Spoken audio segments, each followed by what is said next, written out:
Hi, Facebook friends. Helen Archontou here, CEO of the YWCA of Northern New Jersey, TGIF. I know, like, it was a long week, right? It felt like a long week. They all feel like long weeks lately, I guess. But, to me, the joy of a long week is ending it on a high note.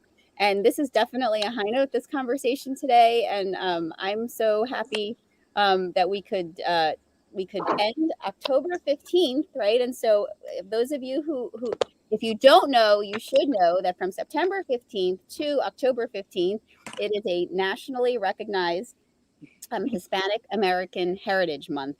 And today, having it be the conclusion of the month, because I always say with any of these months is we never should limit things to the month, that it's being nationally recognized. These are celebrations and conversations that we should be having every day and integrating them throughout. And here at the YWCA, we do, but we definitely like to take advantage of something that highlights an area of importance like this and to use it as a springboard for something, magical that's happening in our community, and you should know about it so that you can support it and embrace it. And, I'm always, I was going to say stalking, but that sounds too criminal, I guess. But I'm always watching what's happening in our community. And, I recently saw this, wonderful gathering, that was happening locally in Bergen County and in the wonderful municipality of Teaneck. And I wanted to uplift it and was so grateful that everyone could fit this into their schedule today so we could talk about it. It's a great opportunity for us to spotlight the important contributions of our Hispanic American community right here, locally for those of us that are in Bergen County. And so with us today, I have Michael Pagan, Alexandra Acosta, and Sarah Bernal, who, again, thank you so much to the three of you. It's hard enough sometimes to organize one person to talk to for TV, but three people, really just shows how committed everyone was to uplifting this conversation. Before we jump into talking, I want to tell you a little bit about each of these wonderful individuals that I'm so grateful are in our community, starting with Michael, who is a lifelong resident of Teaneck since 2020. He has been a councilman there and has just, been on a path and doing such great work. He also has worked as a reporter for North Jersey Herald News, a grant writer for the New Jersey Performing Arts Center, and as a press secretary for 3 speakers of the New Jersey General Assembly, a U.S. congressman, and 2 U.S. senators. He currently serves as the public information officer for Bergen County here in New Jersey, and he also serves on the Bergen County Latino Advisory Board and is the author of 7 books of poetry. What about a Renaissance man? We love it, Michael. We love it. Thank you for having us. And he also has a beautiful Kai in his life, which I always appreciate the little ones in our lives. And then we have Alexandra Acosta, who is also a diverse professional with over 18 years of policy and government affairs experience, who's worked within state, county, and local government. Her roles in government have included working for a U.S. congressman, state representatives, U.S. ambassadors in both New Jersey and in Washington, D.C. She has served in leadership roles such as outreach directors, communication directors, chiefs of staff, and senior policy advisors. She is also the founder of JV and MG Consultants, a minority women-owned management and government affairs a minority women-owned consulting firm that specializes in marketing, project management, and government affairs. And her work includes serving on executive boards and commissions for multiple organizations. She is currently the president of a political organization in town where she resides. And last but not least, Sarah Berta Bernal, who was born in Colombia and then came to the United States and attended the public school system in Teaneck, New Jersey, after graduating from Montclair State. Woo woo. And Fairleigh Dickinson, she enlisted in the New Jersey Army National Guard in 2001. She supported the 9/11 security and relief efforts at Ground Zero and the Lincoln Tunnel, and was deployed to Iraq After 6 years of serving as an enlisted soldier and a sergeant, Sarah attended officer candidate school and commissioned as an officer of the U.S. Army. She is currently the chapter president for the Northern New Jersey chapter of United States Army. She helps soldiers and serves as a mentor to veterans transitioning from active duty, and also supports inner city teenagers in New York City Explorers program. You guys are all so busy. Again, thank you for making and so grateful. So I spied on all of you, right? and I saw what you were doing. Again, sounds creepy, but in the best way possible. Saw what you were doing and loved it, because again, I love on this show to model for our community how much power we all have, and how we really, just an idea can really make a difference, not only in your own life but in others, and really create positive change for our community. And I just saw that you have been gathering and community organizing in the most kind of grassroots way, and the power around that is just extraordinary. So before we jump into that, how do you guys all know each other? I mean, I can tell from your backgrounds and your circles that, if we had a Venn diagram, I could see where there might be some overlap, but what's the history of the connection of this power trio? Do you want to start, Michael? Sure. So I've known Major Bernal's father since the 90s, and he's been an influence for decades, very involved in community activism in the Latino community and in politics. So I've always known Major Bernal just through her dad here and there, and we would always talk throughout the years on how in Bergen County more should be done to reach out to the Latino community, to let them know about the services that are available to them, to help them, whether it's Medicare, whether it's Social Security, whether it's immigration, whether it's veteran services.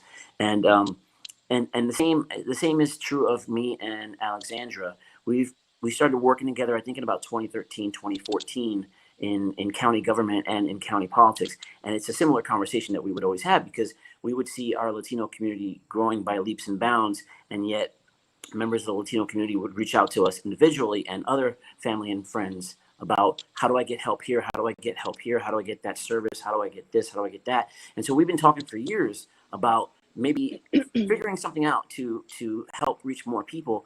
And just a few weeks ago, we got on a phone call and we were like, hey, when are we going to do this? Because we've been talking about it for a while. It's time to do it. And we all have the resources. We all have the networks. We all have the knowledge and the experience. So let's do it. And so we started saying, hey, who's down for some café con leche? We're always down for café con leche, especially if it's Colombian café con leche. So we met at Broadway Cafe on Palisade Avenue in Englewood, and we just started talking about what we can do to help more people. And lo and behold, a couple of people ended up showing up at the cafe because it's a popular cafe. It's probably, in my humble opinion, the best café con leche in Englewood. And so at that meeting, after bumping into some residents, the owner, police officers, and others, we said, let's have another meeting. And we're probably going to have our meeting next Thursday at Mi Rancho in Teaneck at 6 p.m. And it's something that we want to keep going forward. And the goal is to help as many people as possible, because that's what this is about, right? This is supposed to be about helping people. And we want to go to every town possible in Bergen County. And there's 70 of them. So we just started, and we want to keep it going. Yes. And to piggyback, we have, I know Major Bernal for 20 plus years of we have friendship. We're also part of a sorority. So we have a lot of connections. But to what Michael was saying, we have all our different expertise and skills and connection to the communities is what makes our initiative unique. From elected official to law enforcement, military, and to a community activist, and combining that with public policy. So, it's another avenue to bridge the community and help them. As you saw during the pandemic, a lot of our communities were hit hard. So that's why we started the Café con Leche tours to help and to bring that communication to our community, because it's even though all the resources are there, they tend not to know about the resources. So it's another voice. We need a lot of voices. We need to be loud, and this is a forum to do that. And we're starting in Bergen County. Yeah, and with the experiences of serving, and even though this may sound a little bit cliche, we are all Americans, right? But at the same time, I did see during the COVID response, where the National Guard was heavily involved, how it really affected our population. And I am restricted with a lot of things of what I can and cannot do, but I am a constituent, I am a citizen, and I do vote. But I felt like, you know what? How can I get involved to help my community? And who do I know that can help me help people? So that's when I reached out to Mike and Alex, and I'm like, what can I do? Let's get together, let's do this. I know Alexandra and Mike are very strong and influencers in our community, that when you get more, you do more together. And this isn't about other organizations. This is about really just getting the word and using our resources to help others. Yeah, and I think it's so at YW we use this platform on every Thursday. We share the mic now with Black women in our community to amplify their voices. And yesterday I had a great conversation with a Black business owner who was really talking about how, very often in our white communities, we're aware of resources.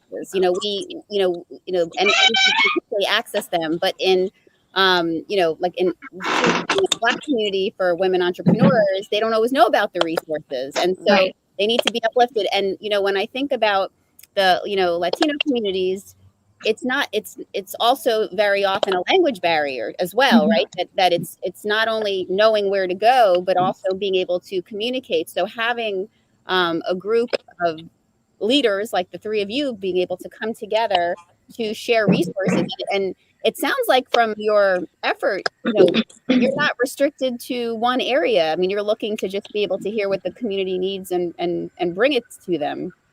Correct. And to your point, we are all bilingual, so we do speak English and Spanish. So that's another unique, contribution that we make to the community. But yes, that's the effort to be another resource. And the unique part too is that we're selecting Latino-owned businesses, whether it's cafe or bakeries, to also bring them out and let them know, hey, listen, we have a few cool cafes, Latino-owned, to support the small businesses, because they also need that type of assistance. So yes.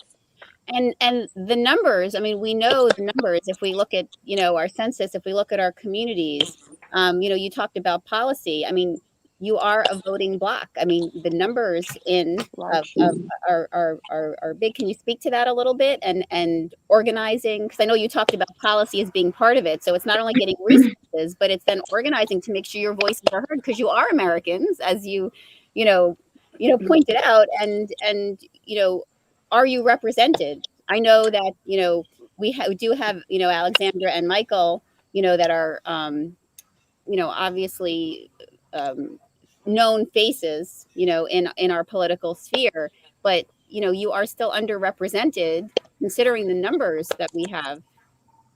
Correct. And representation matters. And I think it's also doing voter education, right? For example, there's early voting. Not a lot of New Jerseyans know that there's early voting, where it gives you the flexibility to go on a weekend, right, to get out the vote. And representation matters, and that's why we're doing this, because we want our voices to be heard on a federal level, on a national level, on a local level. We're a growing demographic, but it's not reflected on in the political sphere, or it's not reflected in corporate America, and it's not reflected in certain roles in politics. So it's bringing that awareness and highlighting, hey, listen, there's a growing demographic. We have to tailor to that, and we also need our voices to be heard on a government level, and training. And recruiting those that want to get involved. Sometimes our residents don't even know what our state representatives do. What support they could provide, right? So it's linking that. There's all this information, and just kind of gathering it, and motivating our community to be able, hey, listen, they're going to be at Mi Rancho. Let's just walk there and ask them a quick question, right? Because that's our community. Our community talks, they're word by mouth. They work. So we also have to consider the work long hours, right, schedule. So yes, and it's highlighting that we need representation. It's just not just coming out and getting our votes. Yep. It's the accountability. That's our objective here: accountability, and providing skills and resources for our community. Michael, sorry. Yeah. And Helen, to speak to your question and to piggyback also off of what Alexandra said. So I'm the first Latino elected to the Teaneck Council, and in the year 2021, there shouldn't be a first elected to anything anywhere, to be quite honest with you. But our community is growing by leaps and bounds, and we're starting to flex our political muscle and just our muscle in general. If you take Teaneck, for example, the Latino population increased by 35% since the last census. So right now we are more than 21% of the Teaneck population. And there are some people that will argue that not all Latinos were counted. And there's some truth to that, not just in my community, but throughout the state and throughout the country. And in Bergen County, there are about 950,000 residents, and more than 21% also is Latino. And we're in every community. And on the county level, we're represented on the Board of Commissioners. We have 2 Latinos that serve there, which is phenomenal. But we do need more Latinos in office on advisory boards, and not just Democrats, but Republican, because one of our strengths as Latinos is our diversity. We have some that are light-skinned, some that are dark-skinned. We have some that are liberal, some that are moderate, some that are conservative. And the truth is, throughout the pandemic, a lot of the workers that kept things going were of Latino descent. So people noticed that, and I'm positive, I'm hopeful that there's going to be a lot of positive changes throughout my community, throughout Bergen County, throughout the state, throughout the country in the very near future. And it's going to be, a lot of it's going to be because of the Latino community. Don't get me wrong, everybody helps, but we're growing so fast.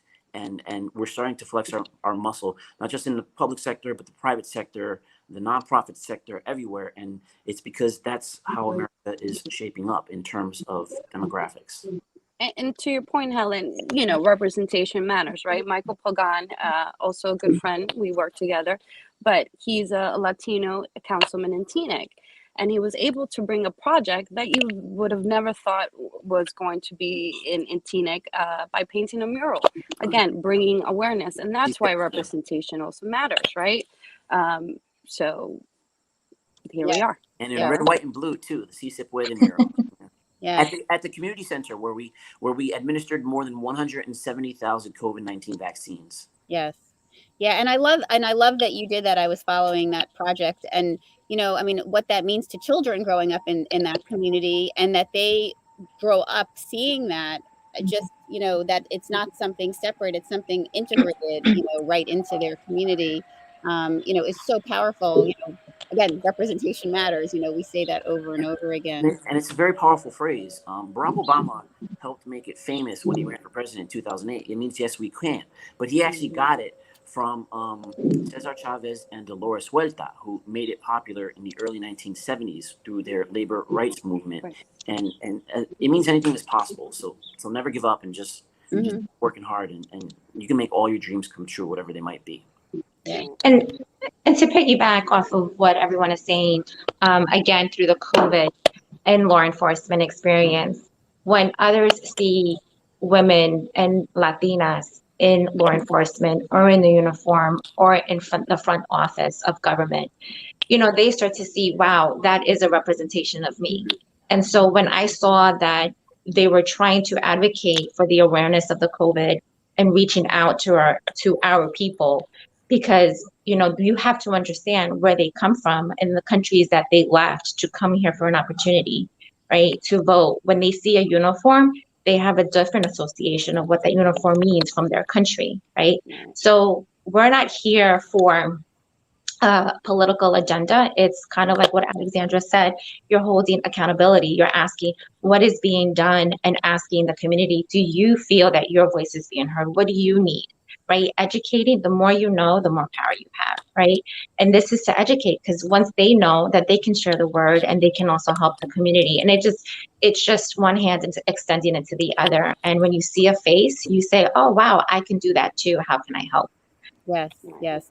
And I'm thinking about a conversation that I had with Commissioner Ortiz, who of course is, one of the representatives that you referenced on Yeah, our great. current Bergen County um, Board of Commissioners. Um, when she came on our show, and we talked about everything from, trying to get a good response to the census from the Latino community and some of the challenges around that from a trust issue perspective, and as well as getting the COVID vaccine and folks feeling, safe around that again because of, some of the belief systems, that they have to work through. And so that I think is really why it is so powerful to have the three of you boots on the ground sitting locally in cafes to come talk to, because you do have a foot in each world to be able to bring more people over, and that is where the power of the numbers come from for sure. So it's wonderful that you're able to to create this safe space. I see Janie Chung just chimed in how representation matters and saying that you guys rock. So I have to agree. And Janie, it's so funny because as they were Too. talking, Thank you. Yeah. and Janie, it's so funny that you're watching, because as they were talking, I was thinking about a conversation you and I had about how representation matters in the AAPI community, and really similar work Janie is doing there.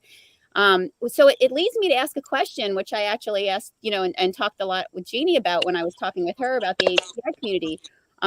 Those of us who are white and have the, privilege and ability to help, we want to see more representation. We want to create a space where people can feel safe and trusted and connected. What can we do to help support your efforts and what you're trying to do that is so grassroots? I think today is a great example of that, bringing awareness, spreading the word, supporting, right? Are three ways to get involved, and taking it from there. Yeah, because ultimately you guys are also our brothers and sisters in arms. And I mean that we're all one big family. And it really should just be about helping people, regardless of what their color or creed is. And so anything you could do to help spread the word about services, about anything that anyone might ever need help with, that helps tremendously. It does. And if you do things in Spanish as well, like if you're doing a flyer and it's a bilingual flyer, one side is English, one side is Spanish, or maybe you can even do it in Korean as well. I mean, it helps because we notice, and those that don't speak English as well as we do, they'll see it and they'll ask for help. And so that always helps. That's a great point. Thank you, Michael.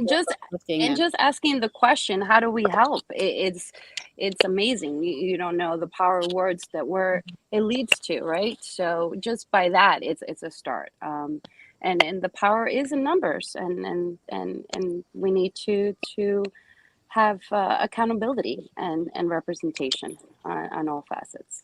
And it's also community, right? Being in a community, it takes a village to raise and make things better, right? So if you see that people are gathering, people think, oh my God, I have to do, 10 things in one day. It's no, what can I do today? If that's making a phone call of saying, hey, do you need a ride to, go vote or get benefits or go to English classes? That is helping your community. And I feel that a lot of people also the onus and the responsibility. Look, our leaders, they have a lot on their plate. It's not that they do not want to get into the community, but it's once you elect them, you can't just go into your home and say, okay, I did my part, right? What can you do to continue to supporting your elected officials? How can you be a conscientious citizen in this community to make it better? Because it takes all of us to make it better. Absolutely. And although I like to default in my mind to humanity, and that's why we all link arms and help each other. But sometimes we have to teach. Sometimes we have to teach folks that look like me, how to do better, and we have to also encourage them to unlearn a lot of what has just been comfortable to them as a norm, because it's not normal. Well, Helen, And thank just you for sharing that and being so yeah, open and absolutely. asking Yes. that and reflecting it back into society. We really appreciate it. And thank you so much for having us and asking us, what can you do? You know, that those are great beginner conversations. And so for our viewers, as you know, this is what YWTV is about. It's to create a space in your mind, in your life, in your being, about how you can do more and different. I mean, we've heard from these three wonderful leaders what they're doing, how we can support their initiatives, how you can get the word out. You are part of that process. That is a really easy thing you can do. You can take this broadcast, you can share it onto your Facebook page, you can send it in a link to somebody that you wished had watched it with you. So that they know about this initiative. So tell us, I know your tour, is ahead of you. For anyone who wants to know where you're headed, what you're doing, and what is coming out of your conversations from a policy perspective that wants to support, how do they connect to all of you and learn where to roll, where to go get their cafe con leche? Where do they go? Well, we provided Michael's cell phone so they could just call him. Yeah, no, my cell phone is legit. You can always call 201-543-7671. I'm always happy to help anyone I can. And we'll be pushing it on media. We confirmed last night where our next location is going to be. It's going to be at Mi Rancho this upcoming Thursday at 6 p.m. in Teaneck on Queen Anne Road. And we're probably going to start putting together flyers too. I'm probably going to put together a flyer this weekend for our event on Thursday at Mi Rancho, and then we're going to start sharing that on Instagram, Twitter, Facebook. So do you guys have a and so we'll put our magic behind the scenes at YWTV. We'll stick Mio Rancho in our comments at 7 p.m. You said 6 p.m. on 6 Thursday. p.m. on Thursday. We'll type that into the comments here, so anyone watching. And when you do make a flyer, feel free to upload it into the comments, Michael, so that anybody can see it. So do you have do you have social media like page dedicated to this yet? Not yet. The initiative, the initiative started with Cafecito, so we're gonna get our second cup of Cafecito and create the webpage, create the link so people could contact us through not only social media, but also through our personal emails and personal contact information. Great. So once that's up and running, then we will provide that information to you, and that way it's accessible to our community. But also flyers, printed information. Not everyone uses the internet to get resources. So it's providing that other form of communication to our community. Yeah, because we view this as a community resource guide for everybody, not just Latinos, but for everybody. Yes. So we're going to stay in touch with you. I want to do a check-in with you guys in a few months and bring you back on and talk about what's next. And as you get your, your sites set up and the connections, and as you have your flyers, please make sure you're sharing them with us. With our team at the YW, we'll be pushing it out and, as an uplifting, your work and your conversations. And, for our community members, I know that you can put comments here to us, on the broadcast, and we will make sure that we get them to Sarah and Alexandra and Michael. If you have any questions, how you can get involved, how you can support, if you have a question, a resource question, if you're from the community, or if you're not from the community but you have a resource, or you just want to stand, again, link arms, please reach out. We'll make sure that the connection is made. We're so grateful that you all could make the time. And tell us again, Michael, for anyone who wants to go see the mural, where can they go see it? The mural? So the mural, the Si Se Puede mural, which was painted on September 19th in red, white, and blue by the community of Teaneck, is at the Rhoda Community Center, which is on Colonial Court. And it's right at Voti Park, actually, where the parking lot is on the ground. It's pretty sizable, and it's beautiful. And it's a beautiful message, and I hope everybody can go check it out. Yes, that's one of those. And we're grateful to you, Helen. Thank you so much, Helen, for your time and for your support. Of course. I think it's a big shout out to the YW. Well received. Yeah. We again, I'm so happy to see this. So groups, and so Sarah, there's other groups you guys are going to be inviting into the tour. Other folks that should be, that are, you're going to broaden your scope, right? I'm sorry, say that Correct. again. No, I said there's other groups you're going to be inviting into your tour. I mean, I know you're all moving around. Yes, I mean, it's really any organization that wants to join us. Yes, absolutely. Like I said, in the numbers is powers, right? And everyone, even though they have different agendas and different initiatives, they all cross in some way or form. So absolutely, the more the merrier. I am involved with Team Red, White, and Blue, AUSA, which is the Association of the U.S. Army. In the community, local level, sorority, like Alexandra said. So it's just letting people aware of where they can meet us and how they can help us if they want. Yes. So folks, you heard it here. If you're attached to an organization or if you're an individual and you want us to get connected, please seek out, Sarah, Alexander, or Michael so that you can be part of their effort. And, and I always say this because I love to model these conversations for our community members. So many of us, often have an idea or are feeling, helpless and want to create some change because they're seeing something happening around them that they just are not happy with. Right here, you have three beautiful examples of, how, informal something very formal and impactful can come together. It really can just be, chatting with your friends, that creates a very positive snowball, down a hill, that really ends up helping and lifting up so many people. So don't give up on your ideas, and keep talking until you find, more people to stand with you and push them forward. So, wow, the week just felt a whole lot better now that I talked to you guys. I don't feel quite as exhausted as I started my day. I definitely feel But uplifted. Helen, have you had your café con leche yet? Yeah. Well, so far I've only had my green tea, but it's definitely, I've been to my friend Jennifer Johnson and I actually have pre-pandemic, because I can't say I've done a lot of outings, I since know. we've hit a few spots, so I'll be back and I want to join the tour at some point. Absolutely, yes. in. When the goal is when we hit towns, different towns, is we'll reach out to organizations and representatives and invite them and say, here, because it's also good for our representatives, right? There's probably some things that they'll need our resources to be able to connect with their constituents better, right? So absolutely. So once we visit Hackensack, yes. Yeah. Please then think about partner, support any, gatherings, events. Yes, for sure.